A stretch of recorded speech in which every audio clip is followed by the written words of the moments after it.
Hess. Present. Mr. Enns. Present. Mr. Legess. Mr. Marcotte. Present. Mr. Nicholas. Mr. Kleckie. Mr. Tripp. Present. Mr. Whitus. Mr. Witten. Present. Mr. Yates. Mr. Crew. We have quorum present.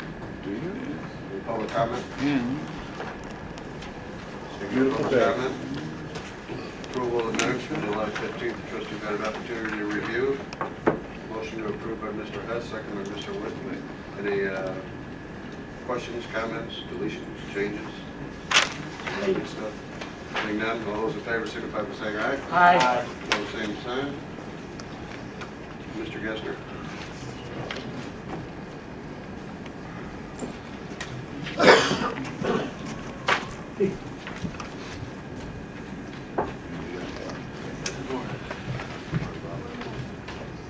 You're still dying to see him. Trying to. Wow. Early morning, he must have been up early. In my July, we had received 78 calls, 25 remain coroner cases. And out of the 25, 12 haven't been investigated, have been completed as a result. Since you can see that statistics are down there, I don't have to take any questions off anybody that any questions on natural deaths. No homicides, so most of them are in the natural area. 13 that we're still investigating are more difficult cases, probably in the overdose categories, stuff like that, alcohol-related, accident-related. Any questions on the coroner's report? Entertain a motion to approve. Mr. Marcotte, second. Mr. Tripp, discussion on the motion. Seeing none, all those in favor, signify by saying aye. Aye. Opposed, same sign. Motion carries. On our income and summary report, I'll take any type of questions that you have. On that with a total of 1,455 income. Any questions on monthly receipts? Entertain a motion to approve. Mr. Enns, have a second? Mr. Marcotte? Discussion on the motion? Seeing none, all those in favor signify by saying aye. Aye. Opposed, same sign. One thing I want you to be aware of is that the autopsies are up quite considerably. Running out the statistics right now, looking for the last 4 months to go. If we average the way we are, I'm way over budget on that. I want you to be aware of that. Actually, when I first started out, I had $340,000 in my budget. I budgeted out for, and then when you cut me back 8%, that's exactly where we're hitting right now at 340. I'm at 326, and I'll be around 340, 341. So everything runs the same. I just want you to be aware of that, and then now you're asking me to cut another 4%, which is, as you can see, I can't predict death. I don't know when death's going to happen, and I don't know what type of death is going to happen in Kankakee County as we grow.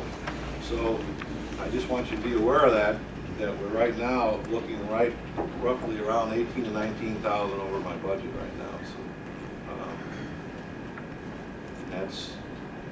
that's just on autopsies.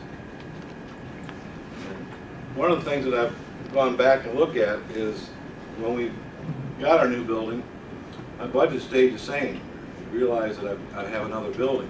I manage another building, which is the morgue. I've never been adjusted for that building, and now it's coming out. So. Any questions for Mr. Gessner? Discussion? Anything else for us tonight? That's it. Certainly good up to date.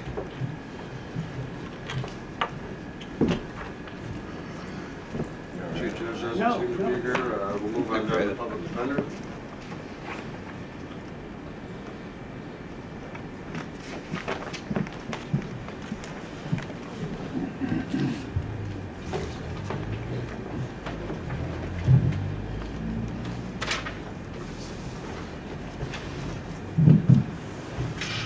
Good morning. My monthly report is attached. And comments to you usually kind of just dwell on and on and on and go forever, but this one's even shorter than usual. There's really nothing that stands out. Traffic, I include the felonies, has a 2,500 mark. The positive thing in traffic is we opened 247 cases, closed out 253. So it's clear the traffic defenders are doing their job and they're moving the cases along. Other than that, I don't see anything unusual at all. Nice to see the more closures on It's awesome. there. Motion to put the public defender's report on file. Mr. Markup, do I have a second? Do I have a second? Mr. Witten, any discussion? Seeing none, all those in favor, signify by saying aye. Aye. Opposed, same sign. The only thing of note is we lost our spring semester intern, actually summer semester intern at the end of July. For the spring and summer, we had two separate young ladies from KCC that done their internship in my office. And a large portion of their work was helping the traffic defenders. And it really helped a lot, so I will keep you posted on now that we don't have a intern for the fall semester, the lawyers will be able to keep up with the administrative side of the traffic court. Very good. Any other questions? Public defender today? Thank you. Judge Everson. Oh, sure, just slip right in there if you're on fire. You have to walk around outside, aren't you? Good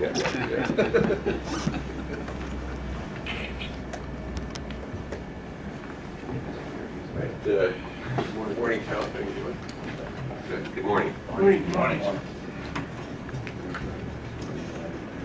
Well, the only thing I want to talk about this morning is the power outage that we had at the courthouse. I mean, of course, a lot of the community was affected, certainly the downtown area. But I wanted to point out that, and I'm sure you're all aware of it, the courthouse does not have a generator. And as I believe, the annex has a generator, the jails have a generator, I think this building has a generator, coroner's office has a generator. We don't have a generator. So the public business could not go on. And I want to bring to your attention, I want to remind you that this is an issue that I had brought before you some 3 years ago. It died in development and operations, and we are going to resurrect it at the next development and operations meeting. So, you know, hopefully we can do something with it. But I know there are a lot of vital aspects to what needs the functions of county government. Certainly we need to keep the prisoners healthy. But, you know, is there a more vital function than at least permitting the court system to limp along? And we did limp along, and I want to give a lot of credit to the sheriff's office and to Mr. Boyd, Canty Thomas, on the second day of the outage. And we were able to do some things, but it certainly was not because of having a standby generator. So that's all I have to say. Comments, questions? Yes. Mr. Whitten? Thank you, Chairman. Good morning, Your Honor. Morning. I thought we had a generator there at one time when we took it off because it was too noisy. Is that right? No, that's not right. That's absolutely not right. In 2005, we had brought to your attention the need for a generator, and as late as I went back and checked the minutes that I've got, now I don't know what happened. But as late as 2005, the county was exploring options for a generator. Nobody, no chief judge has ever said, we don't want a generator, it's too noisy. I heard that rumor yesterday. It's not true. Put it out. It's not there. Okay, thank you. Mr. Tripp? Do you need a motion on this? To refer it to development operations? But I support this. I definitely say that it should be there. Thank you. I do too. Thanks. I don't know that we need the motion, or we're gonna get to development. Yeah, I just, really a matter, point of information. Wanted to let you know, I think I should let you know at this committee. Any other questions, comments? Seeing none, and I'd just like to say thank you for everything over there. I know that you guys went through a heck of a lot there in a couple days. Well, we did it, and I also want to thank Kelly. I mean, Kelly came over there that second day and was there and was there as a very real presence, helping us make decisions, and I think showing some real participation and leadership on the part of the board. And as your chairman, I think you ought to be proud of him. So thanks, Kelly. Well, no problem. Not that I did much. I just wanted to see what was going on. Oh, I think you were there. That mattered. Thank you. Mr. Floyd? Hey, Rad, how are you? I'm doing great. Good.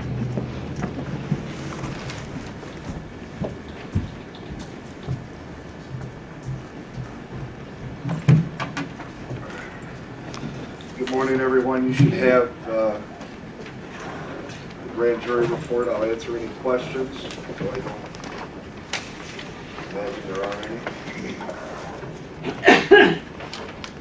Any questions on the grand jury report? Mr. H?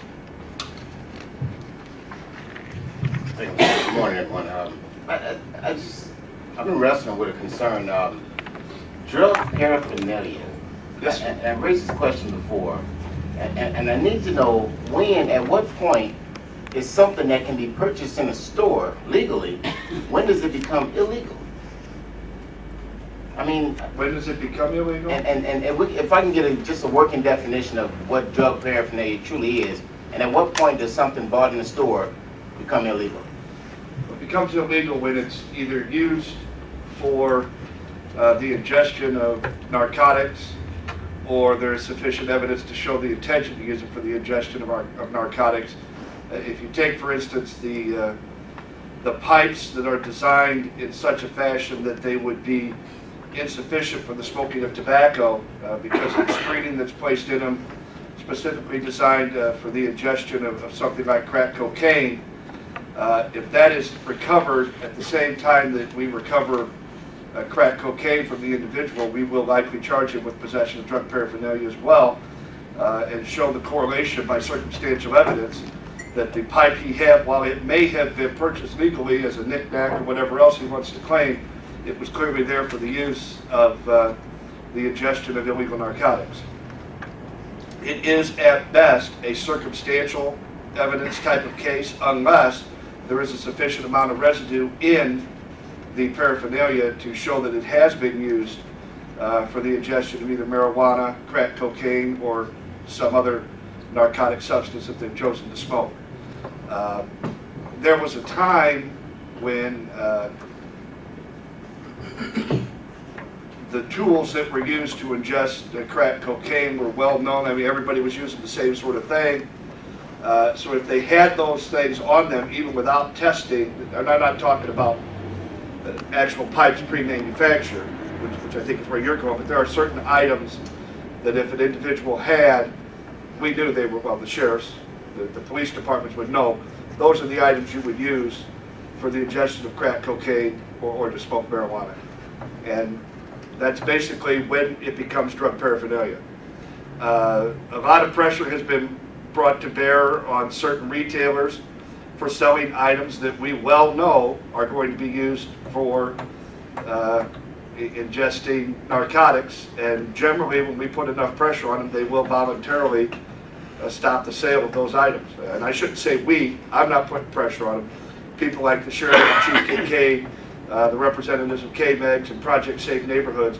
They're the individuals who go out there and meet with these retail operators and say, hey, you need to understand we're going to come back at you for selling drug paraphernalia if we find that the items that are being sold here are being used for that purpose. Eventually, we will have to come seek criminal charges against the retailers.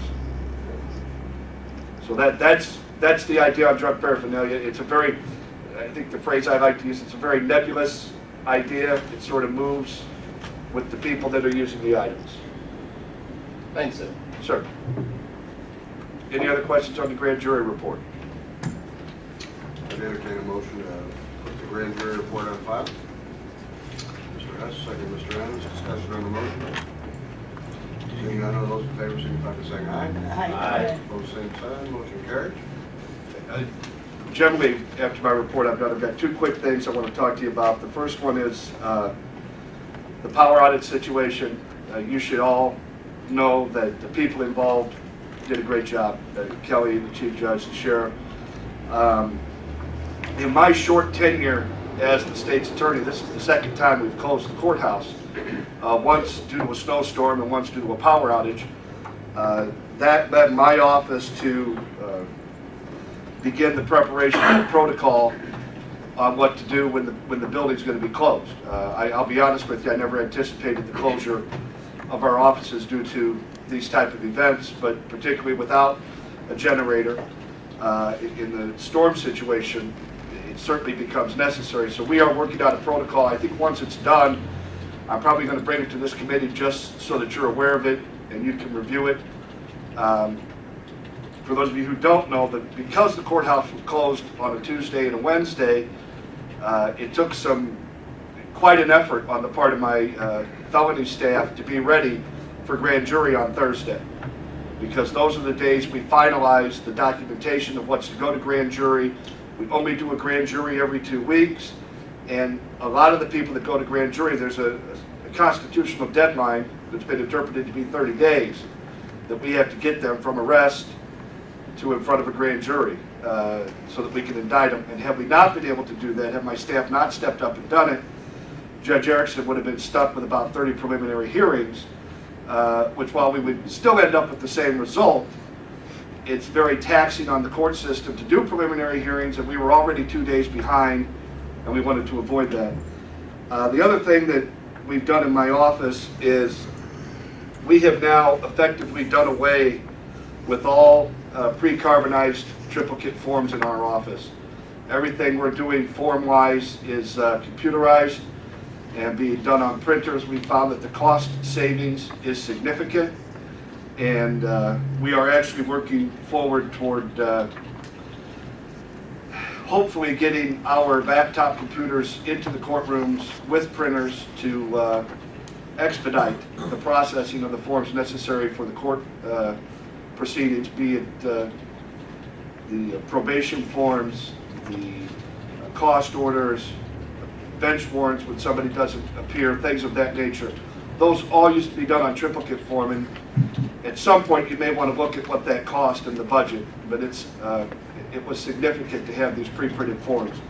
So we've done away with that. I'm not going to talk to you about the budget because I don't think you made the decisions that were sent to us, but there are some issues with the way the numbers were sent to my office, as I'm sure it is with all the others of the numbers that we have. So we could probably deal with budget next month so you have an idea where we're at. Any questions? Any questions, comments for State Attorney today? Thank you. Seeing none, Ms. Thomas.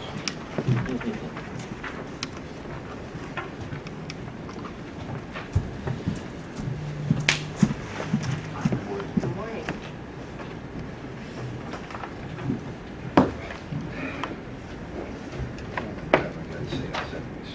My monthly report's attached. Usually every July and January we have new fees, but we didn't have any new fees this July, so that was kind of nice.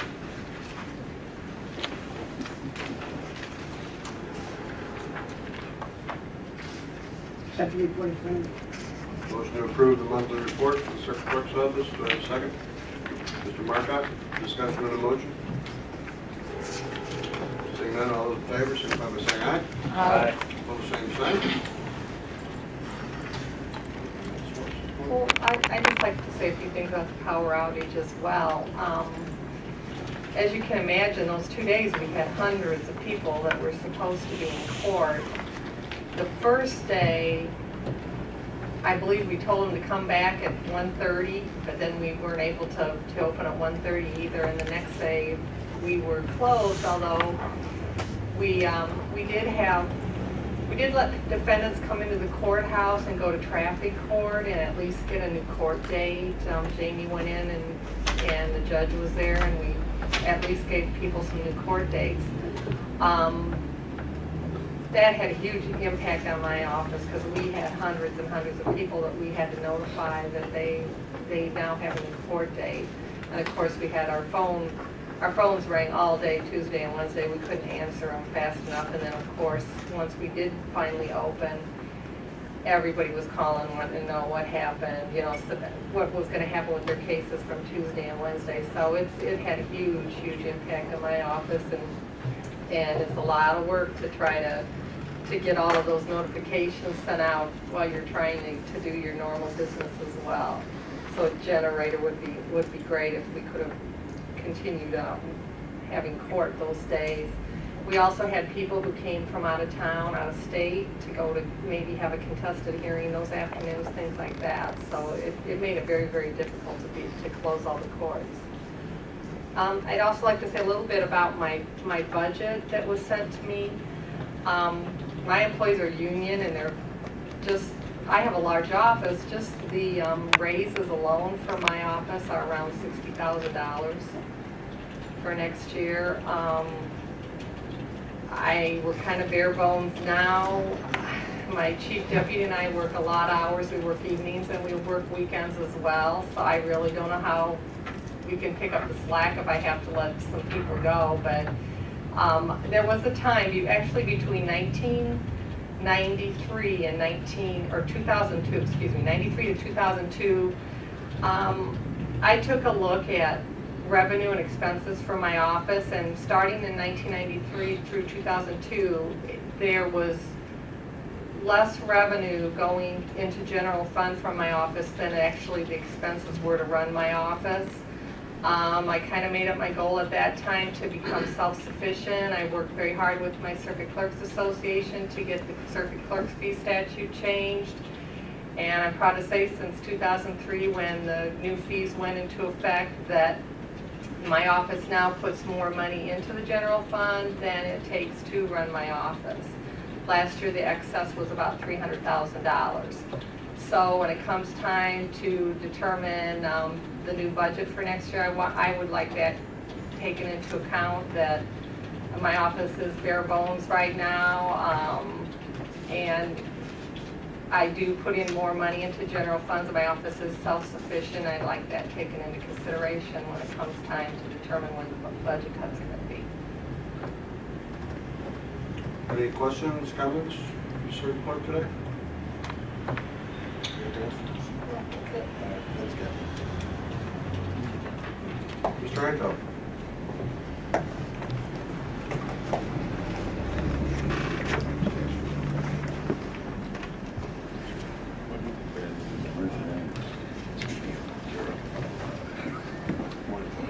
Good morning.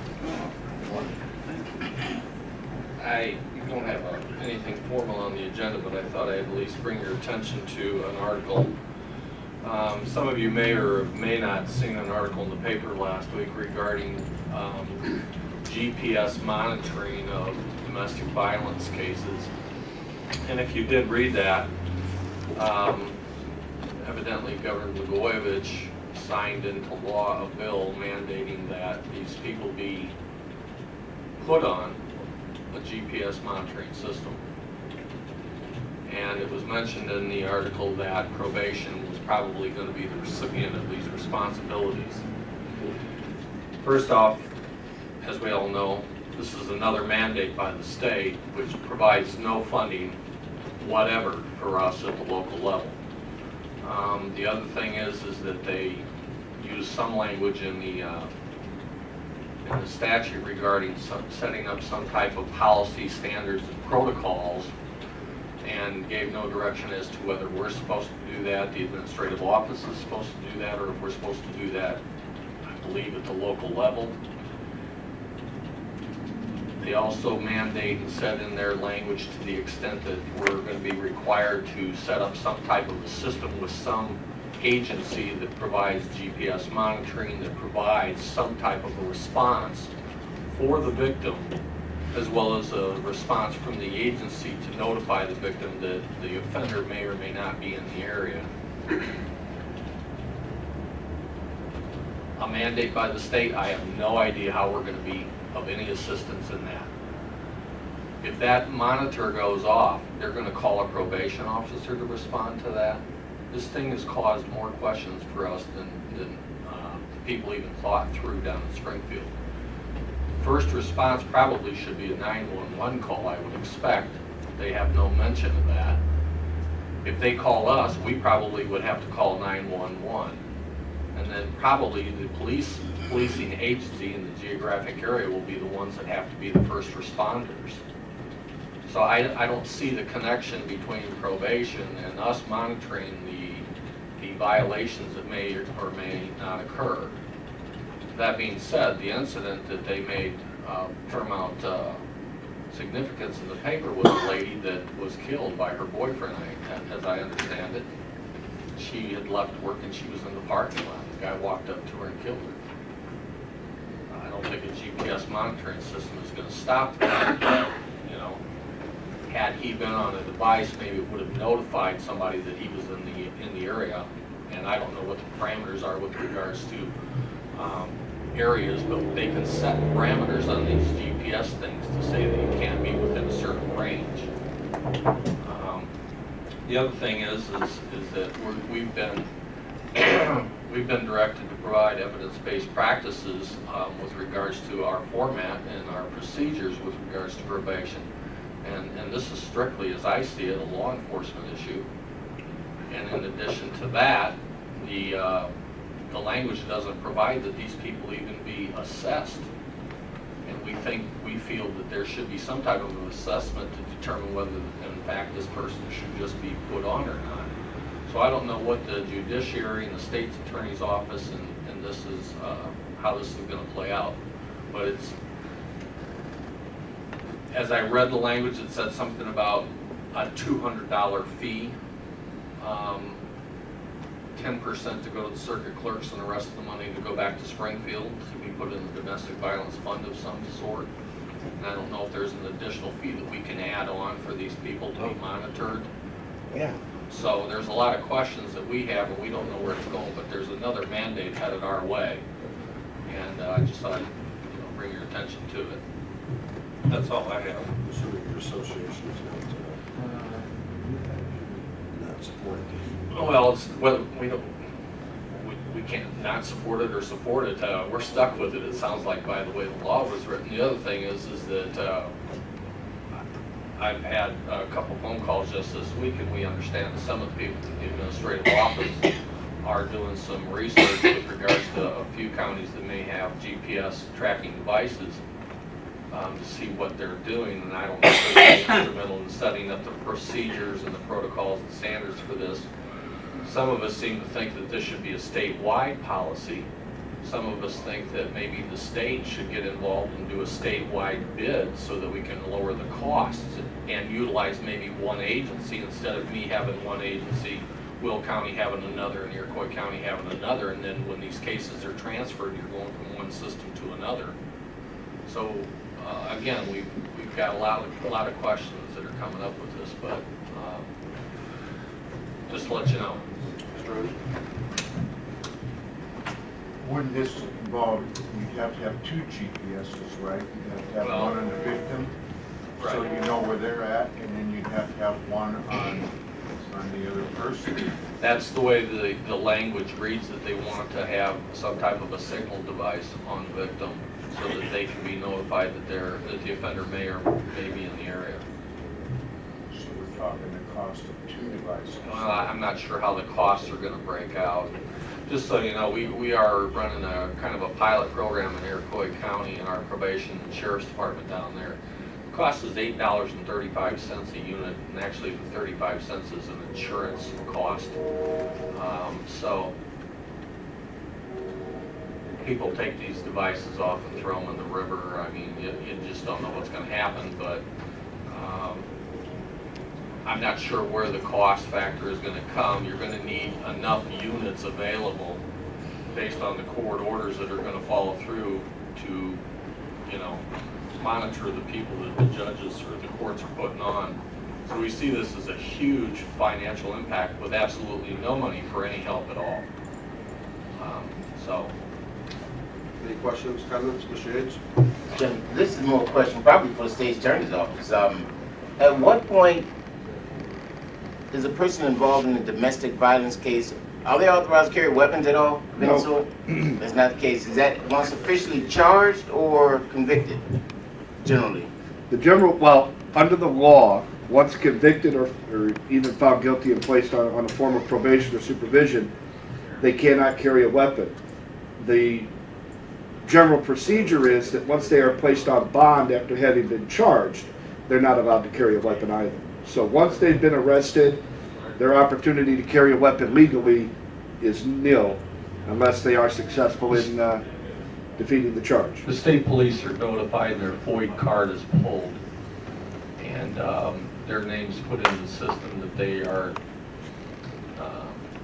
they have to reapply for the FOID card if and when the case is dismissed or whatever, I believe. And just to follow up on Mr. Anderson's question, we would be required to purchase any and all equipment for the GPS tracking. I don't know that they're talking about purchasing as working out some type of lease contractual agreements with agencies that are out there. There's numerous agencies out there that do various types of tracking, electronic monitoring, GPS, a combination of both, a combination of cell phone technology and real-time technology to be able to track these individuals based on the electronic device. So what we're doing in the Iroquois office is we have an agency called Secure Alert, I believe they're out of Utah, and they monitor the electronic devices. It's all done by satellite. Thanks, sir. Sure. Any other questions, comments?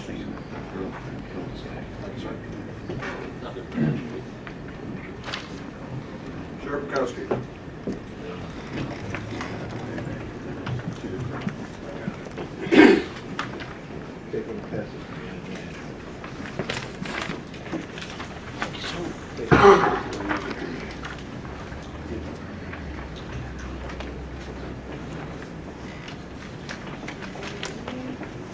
Thank you.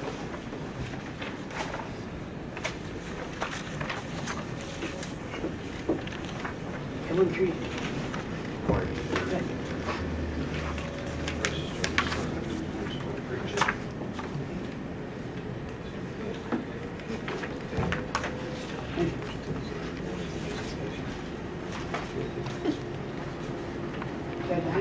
Yeah.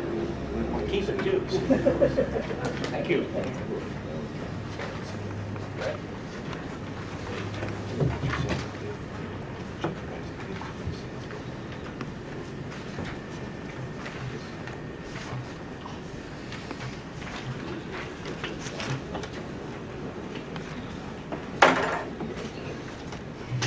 Good morning. Good morning. Two documents. The first is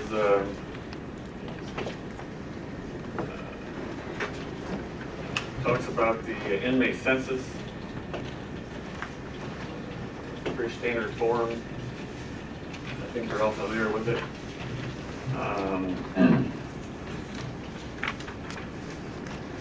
It gives you both the census by agency and by month for the rentals, and tells you how much revenue has been raised. So that through yesterday, bed rentals and just bed rentals was $5,678,000. Our goal is $7,700,000. If you look down towards the bottom, we We needed to average 350.64 inmates for the year to do that. As of yesterday, we need to average 323.9 inmates to hit that. We're a plus $167,000 as we sit here. So things look positive from that perspective. The second document breaks it down by the bed rentals, the transports, and the medical.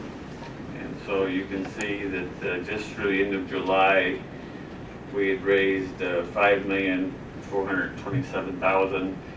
And as we sit here today, we're over $6 million in accrued revenues. So we're on target. We're ahead of target, in fact, and would answer any questions about that document as well. Entertain any questions or comments concerning the census? Straight. Yeah, I was wondering, Sheriff, if possibly these meetings, you could pass this out at the beginning of the meeting so we can kind of look it over in case we have any questions, instead of towards the end. No, we do that. Thank you. Questions, Mr. Yates? Thank you, sir. I'd love to see a copy of this. The federal inmate contracts, is it one and the same because it's federal? Same contract would apply to Chicago federal inmates, Indiana federal inmates? Yes. It would be basically the same contract? Can I get a copy of the contract, please? I'd love to just review it if nothing else. It's on file, but we can get you another copy. It's on file with the county clerk, but we'll get you an extra copy if you want it. Okay.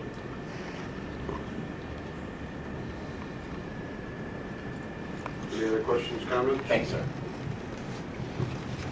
A couple issues if I can. I too want to mention the power outage. We have generators. We have 3 out at the new complex, and we have 2 at the downtown complex. One of the generators at the downtown complex, the water pump failed,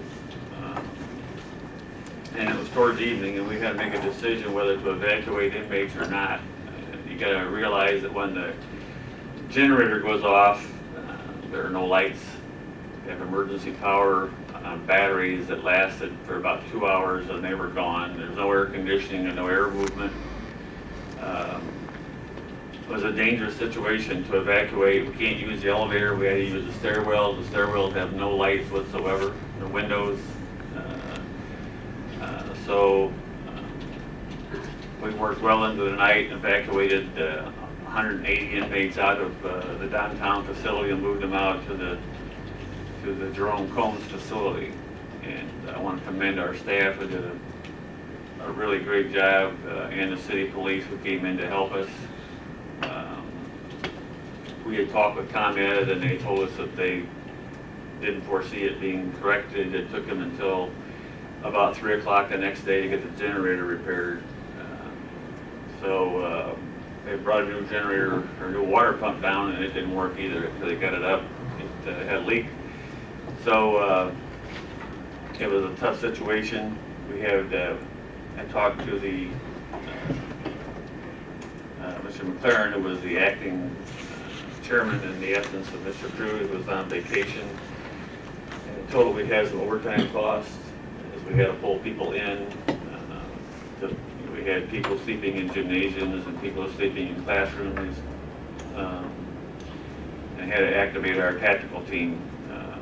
But just so you'll know, we'll have some overtime costs there. We don't have all the numbers yet, but I really would like to commend our staff who did an outstanding job, who put in a lot of hours, never complained, just did their job. And the inmates, for the most part, did a pretty good job. They understood. We had 2 minor incidents, and once they saw some of our tactical equipment, that was into that. They started calling us sir and behaving. So tough situation, and I would just say in terms of the judge's interest in getting a generator for the courthouse, that we think ahead and think about a generator that could be used for a new courthouse as we move in that direction, so that it has some use down the line. on the, I'll come back with greater detail next month on the budget.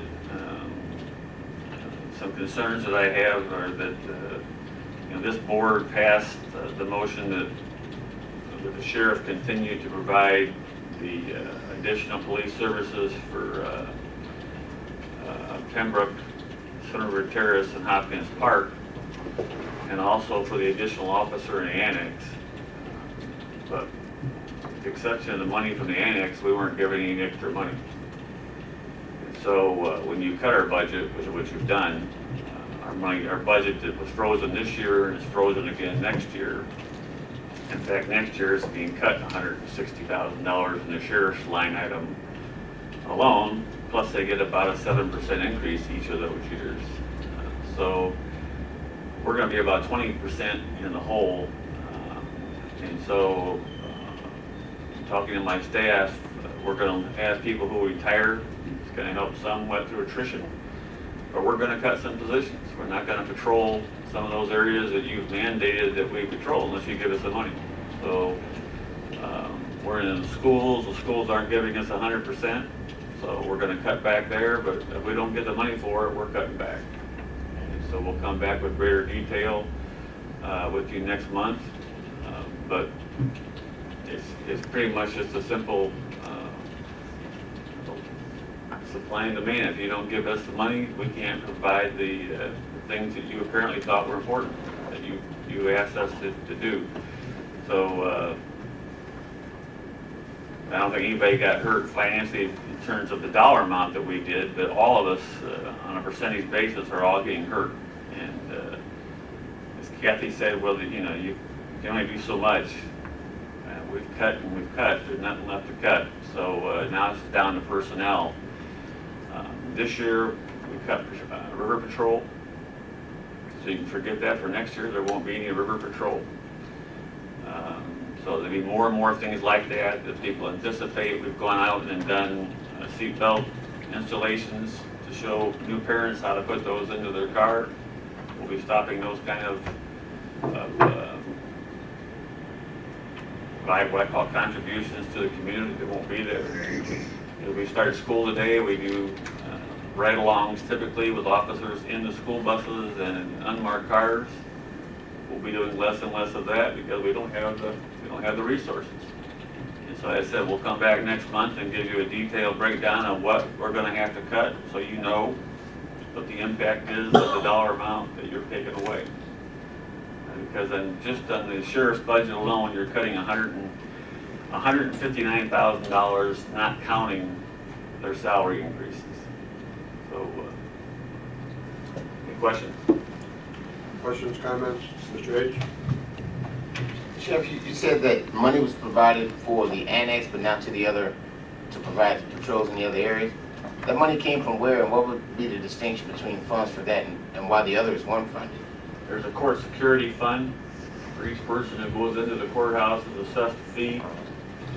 We had a grant that we obtained from Congressman Weller for the township of Pembroke in the villages of Senator Terrace and Hopkins Park. That grant expired. We brought that to the attention of the board 2 years ago, and they voted to continue, but there's no money. So no additional money was given to us. As I said, last year we got the same amount of money we had the year before, but we got an increase in terms of contract that we had to pay. We were able to do it last year. We won't be able to do it again this year. Does anyone know if we actually pursue the grant, continue the grant for these Hopkins Park, some River Terrace, Pembroke areas, or they just? Yeah, it was a 3-year grant. We did continue, asked for it to continue, and it was denied. So they're not made to go on forever. They're, Of course. yeah. But we did pursue it. Thanks, sir. Any other questions? Comments? Thank you. Okay. Any old business? Old business coming towards the committee? New business? Mr. Boyd? Read the budget, you gotta go to finance. Kelly, I don't know if this is appropriate, but I'm going to make a suggestion, because this is only my second budget cycle since I've been here. But the members of this committee are uniquely qualified, I think, to be aware of what goes on in the Criminal Justice Division, all these departments that are represented here. I know the sheriff and I, and probably Kathy for sure, are going to want to talk to the finance department or the different divisions and committees regarding the cutbacks in our budget. Some of them, we have to live with, and that's fine, but there are some issues, particularly with personnel costs that have already been set by the county board. I guess I would like to know whether this committee would be interested in perhaps actively assisting some of the department heads in their discussions with the finance committee or the other department divisions that are making these determinations. Because I guess I think this committee understands better than other committees what these departments do. So I guess I just put that out there, whether this committee has even seen what the cuts are and has any idea what the actual impact is. I know the sheriff is going to come back next month with some information, as am I, and I anticipate Kathy will for sure, and Bob. I guess I'd like some indication after you see those numbers, or if you haven't seen those numbers, why you haven't seen them, as to whether this committee as a whole believes those are cuts that the county should sustain, or should the cuts be made somewhere else, or should there be other adjustments made in the budget. So I guess I would leave that, unless the committee wants to discuss it today, I would leave that to the committee between now and then to find out what the real numbers are and whether this committee is satisfied with the changes in the finances for criminal justice. It's certainly the opinion of the chair that, yes, you should bring those numbers here to us. I think we should all know what these numbers are. Whichever way we're looking at this, we need to know these numbers. And I do feel that's appropriate to bring it here and to discuss it here. Then to move it on to finance as always, but I mean, we've been asking the department heads lately to come to their respective committees too when they have certain budgetary problems. Or if they're looking for new programs, to start here in their own committee to let us know what the implications are going to be, if it's going to affect their budget tremendously before going to finance. I mean, so on the other end, I think we need to hear the numbers and everything else too. And if I could just ask, before these numbers were determined by the finance department, did they consult this committee with regard to the needs or the situation of criminal justice, or did they just make the determination without coming to this committee for any sort of input with regard to what's appropriate for criminal justice? Well, I can speak for myself. No, I was not informed. Okay. I don't know how it went with the rest of the department heads and the rest of the departments. I'm going to guess it was just a numbers thing that they looked at, and they said this is where we're going to have to be. And like I said, I think this is the appropriate place to start talking about this. Okay. Thank you. Any other new business? The only thing I do have, and I'm going to be very brief on this power outage, every department head you see in here today was affected tremendously by this power outage we had. Their employees were directly affected, some of them more than others. A lot of overtime is going to be is out there. I think our department heads did a wonderful job. Thank you for your patience and your staff. You're all to be commended. And I just received the notice that the executive committee for Thursday is canceled. Which one? The executive? Mr. Tripp? Sounds like we have today some real questions for development and operations. Breakdowns of generators, not having generators. We got some real questions. I hope they don't cancel that meeting. I'm not aware of that being canceled. Any other new business?